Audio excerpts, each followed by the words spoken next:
Our next speaker is Brigadier Langford, DSC and Bars, who's the Director General of Future Land Warfare. Brigadier Langford has joined the Army in 1992 and has held a range of command and staff appointments. He has served in Australia's Joint Operations Command Army Headquarters, Special Operations Headquarters and Forces Command. Brigadier Langford's operational service includes deployments to Timor-Leste, Afghanistan, Bougainville, Solomon Islands, Iraq, Israel, Lebanon, Syria, and the Southwest Pacific. You might ask, is there any place he has not been? For his service, Brigadier Langford has been awarded the Distinguished Service Cross on 3 occasions. He is a distinguished graduate of the United States Marine Corps Command and Staff College and the School of Advanced Warfighting. He holds a bachelor degree in management, a Master of Arts, a Master of Defence Studies, a Master of Strategic Studies, and a Doctorate of Philosophy. Would you please welcome Brigadier Langford? Sir, thank you very much. Ladies and gentlemen, good afternoon. It's a great privilege to speak on this auspicious occasion. Like my previous speakers, I'd like to acknowledge traditional owners upon the land upon which we meet, the Ngunnawal people in my case, and pay my respect to elders past and present. It's a great opportunity to talk to you this afternoon and just offer an Army view on transformation with a particular focus on the 2nd Division. It is fair to say that we are at the 10-metre mark of our 100-metre recapitalisation sprint over this coming decade. And part of the success mechanism in the context of being able to achieve government direction and realise all of this important capability is by contemplating how it will be generated. And what is clear in an environment where we have a immigration rate, particularly a skilled migration that has gone to zero, and that a highly talented workforce will be in high demand across civil society, that solution must include all parts of the Army, and the dependency on the 2nd Division and the Army Reserve more broadly is critical to Army being able to contribute to the future joint force. Next slide, thanks. I'm not going to relitigate many of these key documents except to offer them as a frame and a context for our discussions today. I'm sure you're well familiar with the government's update since the Defence White Paper of 2016. But I think, again, context really matters. And so as I explain Army's modernisation, it's important to emphasise certain aspects of these documents. So in relation to the Defence Strategic Update, much of our thinking about the future Army really acknowledges and leverages from the accepted notion that strategic warning time, particularly around a 10-year mark, is no longer fit for purpose. We also understand the impacts of a changed and changing world, as well as some of the threats and opportunities that are emerging or are returning in the context of how we prepare our capabilities and design the future joint force. And the other piece, of course, is the acceleration and the significance of technology and offsets for an Army that is fairly modest by number in our region of the world, and therefore in terms of being able to scale and create mass in our future force design, emerging technology as an offset technology, as well as leveraging the other domains, particularly space and cyber as we go forward, is critical to our thinking. You'd all be aware inside the Force Structure Plan, which is government's commitment to fund its policy ambitions, that some of the numbers that have been mooted in rough terms is about $55 billion in land capability between now and 2040, and that focuses really on capital. But that sits in the context of a $270 billion capital reinvestment across the department, which is speaking beyond the ADF itself to include other aspects such as space and cyber, in terms of understanding military power and its role and responsibility in defending the nation, and really in also recognising the importance of defence industry and really a whole of nation effort to be ready for the future. When you account for operating and sustainment, that Force Structure Plan as a scale of investment over 20 years out to 2040 amounts to about $535 billion. It's $500 billion. It's a serious commitment in terms of investment, and therefore it is a serious business when we take the responsibility on behalf of our citizenry to spend it appropriately relative to, again, government's directions around our future force design. The Defence Transformation Strategy, just quickly, really focuses on the notion of delivery and reform. If you just go back one slide, please. And that's that middle document there, which again sits alongside the Force Structure Plan and the Strategic Update. And lastly, inside Army, we are reconceptualising ourselves.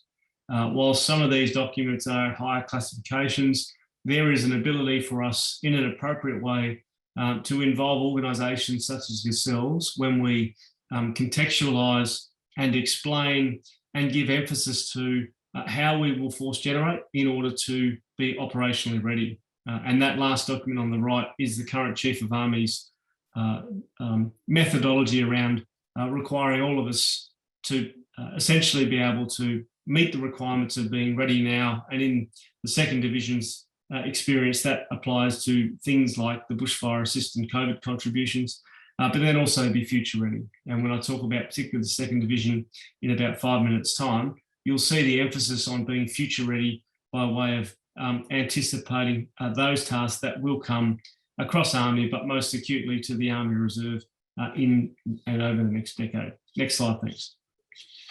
One of the real challenges we have in the Army and across Defence now is to be able to land all of our capability investments at around about the same time. And that's focused on efficiency and effectiveness. It's also acutely in the context of what I call the pacing threat, which is to say that there are adversaries and there are contingencies that we need to prepare for, which must require the capability to arrive in a way that is temporal to that. And so the Army Force Structure Implementation Plan, which is Army's transformation initiative, really is focused on 4 fundamental components to capability, and that is major capital systems, organisation, so they are the unit structures that we organise to, personnel, and that's the skilled and appropriately trained and supported workforce that fills those organisations, and the last piece is facilities, and that's everything from our in-barracks laydown all the way through to how we might power project from Australia into the region. Just to explain this as a model, if you start in the top left and assume that is the current Army, and then follow the arrows through the policy updates I've mentioned, the environmental scan, which we are constantly seeking to use to understand our place in the world and how we prepare for it, the strategic levers inside the department, and under the One Defence First Principles system, there is no longer an opportunity for anyone who doesn't recognise it is a whole of defence enterprise in terms of modernisation in order to achieve both single service and joint outcomes. So when I talk about estate, for example, it is Army working with colleagues inside the estate and infrastructure group to be able to deliver that part of the capability system that is focused on the defence enterprise. And certainly that notion of modernisation as a team sport is no better felt than being able to use those strategic levers in order to optimise your outcomes. With that said, Army still needs to be able to articulate itself in the land domain as part of the joint force. And so as we move through the Accelerated Warfare Land Operational Concept document suite of artefacts that I've previously described, the aim of this plan is then to give the Chief of Army, Commander to 2nd Division and others, a series of modernisation options which we can then execute. So as, for example, our close combat under armour system recapitalises across this decade, we may give the CASAC, informed by the department, a series of options of where and how we would base and equip those systems relative to their readiness requirements. It won't just simply be a wash and repeat. That then gives you effectively what I describe as the Army Objective Force, or an event horizon based on the inputs of the current FSP, the Defence Strategic Update, and Army's planned investment in which to realise those future requirements. So that's the model we apply, and it's the case that it is equal to the 2nd Division in terms of its transformation and the Army Reserve more broadly, as it is to every other part of the organisation. If we go to the next slide, please. So the so what of all that is that in the context of a changing environment, and all of those sort of factors on the left-hand side there indicate that to be the case, And with the direction from government's updated strategic policies, the Army now, as does the rest of the department, need to think about how it moves and evolves at a pace relative to our threats that understands the importance of being able to integrate quickly, be always on in terms of readiness and focus, be able to reimagine how we contribute both inside and outside the traditional notions of armed conflict, and also how we might counter, but also adopt some of those non-orthodox tactics, techniques and procedures which have always been prevalent in warfare, but are becoming particularly attractive to others in the context of being able to conduct anti-rules-based global order, as I describe it, or grey zone as others do. So the notion of how Army shapes, how Army deters, and how Army responds credibly really does provide the formula by which we think about how we force generate. And again, this is the logic and language frame around which we apply our modernisation principles through the Army Force Structure Implementation Plan in order to realise the Army Objective Force. Next slide, thanks. Just quickly in terms of planned investment, and I don't intend to speak at length, but on the left-hand side there, you can see the suite of capabilities that we are either replacing or introducing, and you can see the timescale from 2020 out to 2040 relative to their introduction into service. You can observe that Army will become more strategic in terms of its weight, particularly around the notion of power projection, targeting, sensing, and lethality. And so where I talk about howitzers, missiles, communications in the first instance, the acquisition of hypersonic capabilities, for example, as well as other emerging technologies which we understand we need to adopt early, are certainly part of the government's announcement in the Force Structure Plan and Army's intended reinvestment. Around combat vehicles and our close combat system, as you'd be well aware, through projects that have replaced the ASLAV reconnaissance vehicle, for example, with the Land 400 Phase 2 combat reconnaissance vehicle, we are mid-stride.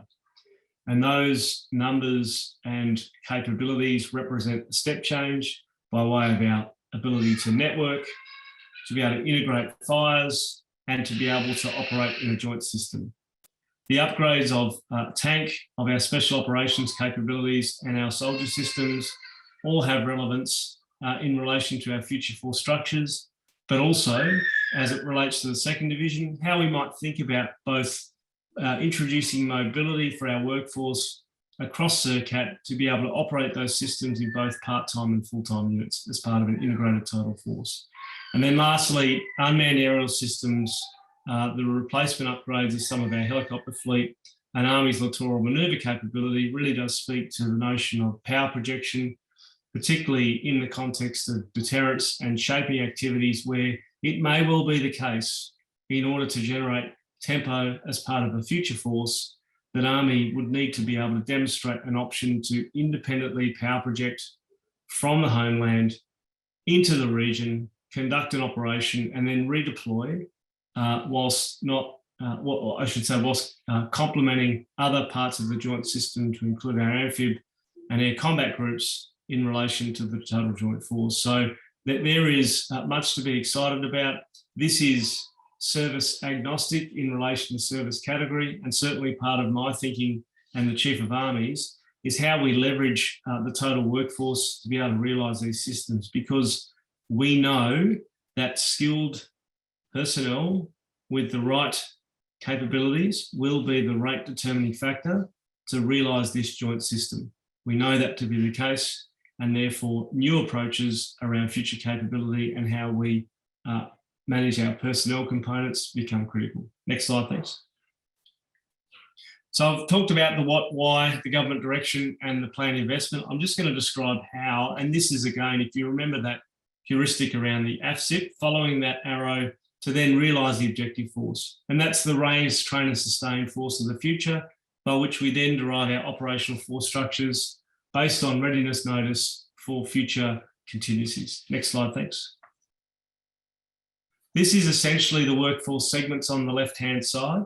and they are the vectors, for want of a better word, by which we will realise this planned reinvestment. You would understand that when you apply the 4 components of FIT I talked about before, major capital systems, personnel, organisation and estate and infrastructure, that given the scale of capital reinvestment, the scale of capability introduction, and the requirement for us to move from an army that is focused, quite rightly I might add, mostly at the operational tactical level, we are moving into a joint system that not only needs to account for those tactics and operations, but needs to anticipate how we contribute strategically to the operational and strategic level. In the same way, for example, in a fires context, that a surface action group or a undersea warfare component or an air combat group might, relative to range and proximity across our region. The Army operating system, the land force support system, the land force forward staging systems are essentially a reimagining of how we force generate. They contemplate building facilities, for example, on strategic training areas to be able to drive efficiency into our system, understand cost of ownership and be affordable across time. The Army littoral manoeuvre capability, the Army Aviation Command and its capability refresh, the Special Operations Modernisation System are vectors through the IOP, which will give us those force projection capabilities and contribute to shape and deter in particular, as it relates to how we move in the system, how we might do it as a complement to the joint force, as we always do, but also how we might independently generate options for the theatre commander if the requirement is there. I'll skip 2DIV because I'll come back to that for obvious reasons. Army's Health Brigade is going through a reformation around command and control, and it sits in line with its modernisation project, which will put about $900 million of capability into our hospital system. So from role 1 through to role 3, to use that term, that system will be recapitalised. The point of entry to role 1 will be the next project, but the arrival of 4 like health units and a formation headquarters that again is not tethered to a particular part of the Army, but operates in the context of the total workforce is our concept for how we manage that capability going forward. Intelligence and information warfare and Fires Brigade, again, speak to how Army will become strategic. So if I think about a lethality from non-kinetics all the way through to contributing to joint targeting, there will be an array of systems and technologies that will come into Army that currently do not exist and that we have never had. Our ability to sense and affect, which in the traditional context is the 0 to 100 kilometre range, and I know I'm generalising, but you know what I mean, is now at ranges that are akin to other parts of the joint force. And that requires a reimagining of ourselves and an important sort of step change in how we do it.